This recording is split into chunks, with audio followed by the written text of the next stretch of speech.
Bismillahirrahmanirrahim. This is Wissam Zarqa, and this is the fifth session, the summary of the fifth session, which is about references and quotations. How can we use quotations and give them the right citation or reference? First of all, what is a reference? What is citation? Let me start from the end. These are called references. Usually they are found at the end of the text. But today I will talk more not about these ones. These are end of the text references. I will talk more about in-text references or in-text citation. Inside the text, how to refer to these ones. So let's come back from here. First of all, why do we need references and citation? First of all, to avoid plagiarism. Second, to show that we are, as the author has the power, has enough information about the topic. And third, if anyone is interested in any piece of information, can go and track it back and check more details about it. Basically, we need citation when we get any piece of information from someone else. So another like the quotation from another author or researcher, or some information or data discovered in another research, or a theory suggested by another researcher. If anything you create, you don't need citation for it. And if anything is common sense, also you don't need citation for this. What do you mean by common sense? Information that everyone knows, some basic information about geography, maybe about chemistry, and in each field there is some like information agreed to be common sense or common knowledge. Sorry.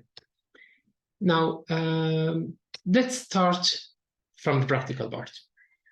Here we have three ways to deal with quotations or to deal with references, let's say.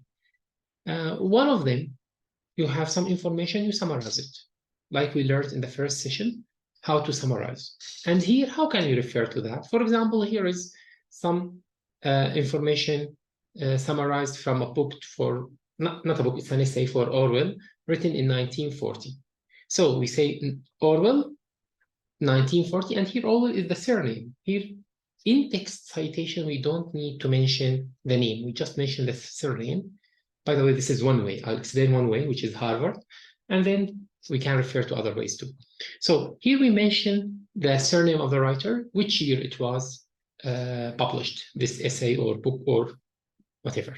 And we use a referring verb, pointed out. This is called referring verb. So this is when you have a summary. There is another way. If you don't want to mention referring verb, you just summarize, and in the end, between brackets, you just say Orwell, comma, 1940, you close that bracket, and that's it. Now, quotations of the writer's words. Here we have a summary. Sometimes we need to get a quotation, exactly what the writer says or said.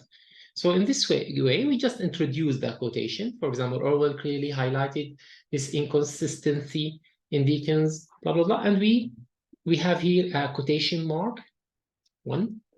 We finish the quotation, we close it, and then we mention what? Orwell, the surname, when it was published, column, PP, which is page number. When we have a quotation, we have to mention which pages this quotation was taken from. So when you have a quotation, you mention the page number, according to Harvard again. Now, the third style is when you have mixture of a summary and quotation. You want to summarize one part, and then you want to take a summarization for a quotation from like another part.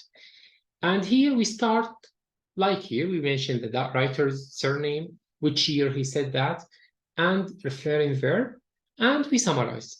Then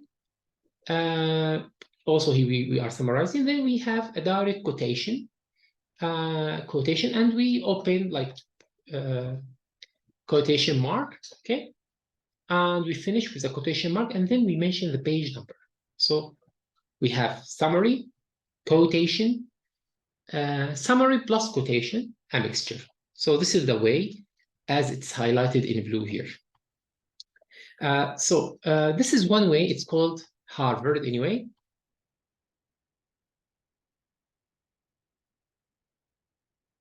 Okay. This is like an exercise here. One note about referring verbs, which is very important. Sometimes we use present simple, sometimes we use simple past.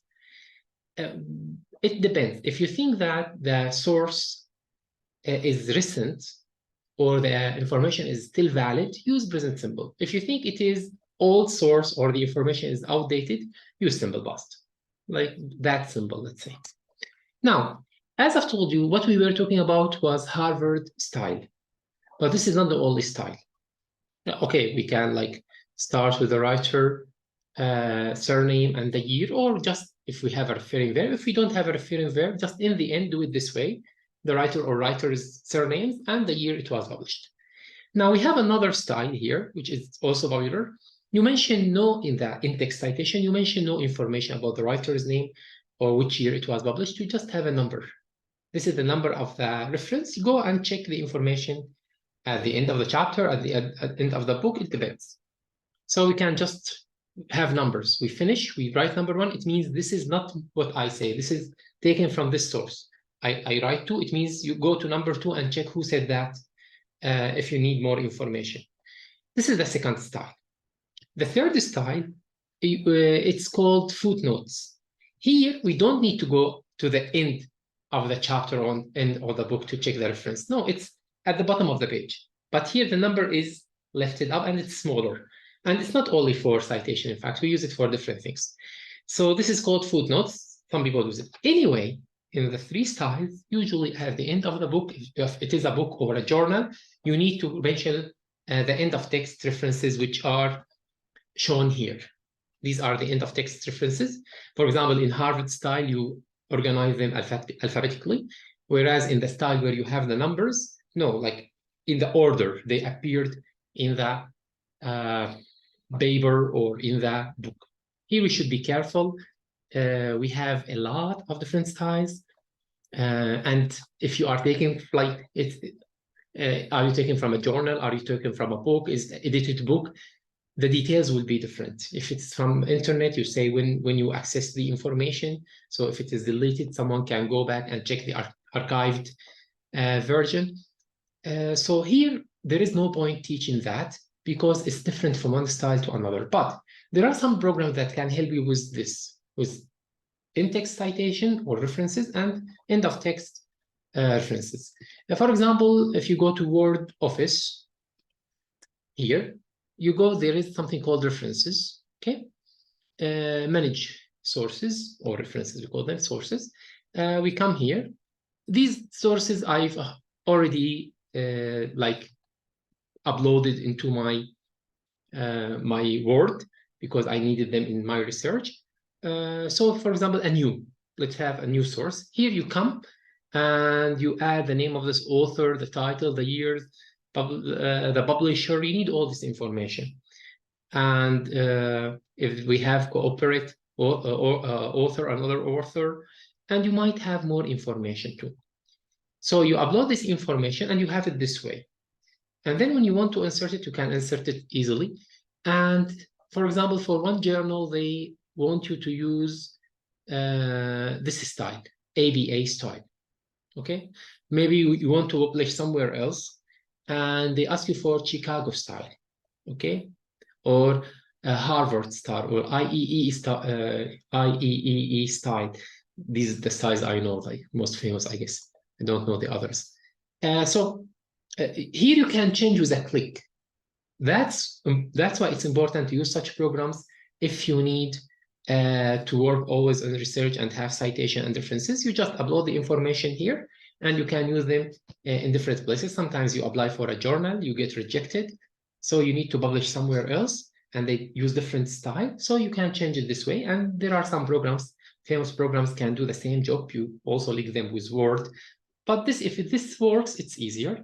Mendeley, for example, is famous, but you need to link it with Word so that you get references from Mendeley. Okay, I guess that's all I want to say about references. It's not a simple process, but it's a very necessary process. And at the same time, you shouldn't be so much worried about it. You need to check the guidelines and follow them after all. This is just to draw your attention that such things exist and you should be careful about them. I hope it was helpful. Thanks for listening.